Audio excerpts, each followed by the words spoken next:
Hello guys, welcome to the another video. Good morning সবাইকে।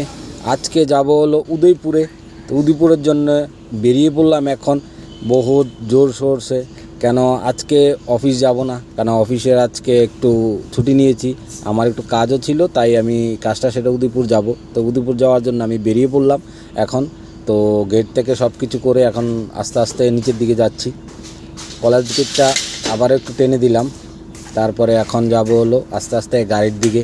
গাড়িতে উঠে তারপরে তোমাকে আবার ভিডিওটা স্টার্ট করে দেখাবো। তো ঠাকুরকে একটু প্রণাম করলাম তার মাঝখান দিয়ে। তো এখন আমাদের একটাই কাজ থাকবে, চলো গাড়িতে বসি। গাড়িতে বসে বললাম, গাড়িতে বসে আবার ভিডিওটা একটু স্টার্ট করলাম। তো এখন আমাদের গন্তব্য হলো উদয়পুর মাতাবাড়ি মন্দির। তো ওইখানে গিয়ে আবার ভিডিওটা স্টার্ট করব। দেখা যাক কি করি কি না করি। আমি যত ব্লগ শ্যুট করি না, আজকে 2 দিন ধরে ব্লগ বানাচ্ছি। চলে আসলাম আবার উদয়পুরে। এসে দেখি মার মন্দির বন্ধ, কেন মাকে স্নান করানো হচ্ছে, কেন পুজোর জন্য মাকে রেডি করা হচ্ছে।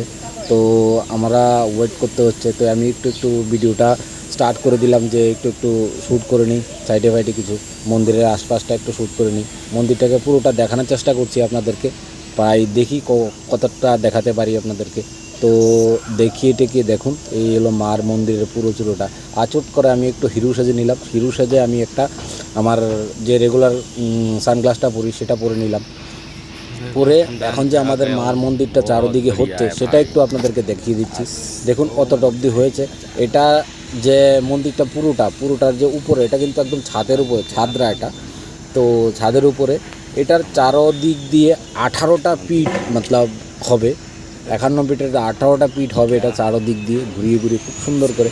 তো এই দিকের সাইডটা মানে এই সাইডে আসলে ভিউটা খুবই সুন্দর। দেখুন এই সাইডের ভিউটা। তারপরে আবার এই ডান দিকে চলে আসলাম। ডান দিকে এসে দেখুন পুরো একদম ছাদের উপর থেকে খুব সুন্দর দেখা যাচ্ছে, পুরো নিচটা খুবই সুন্দর।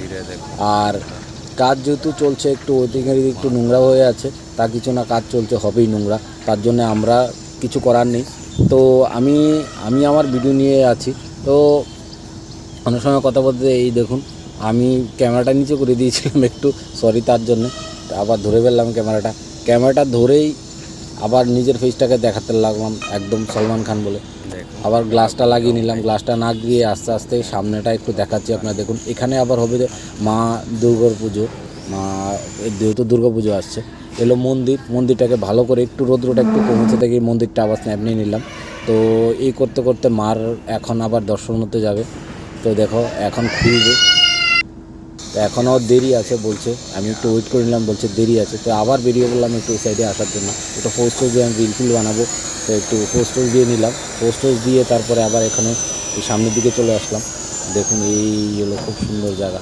এই দেখুন এই পেছনটা দেখুন, পাই সাপ কিছু লাগে এই জায়গাটা দেখতে খুবই সুন্দর।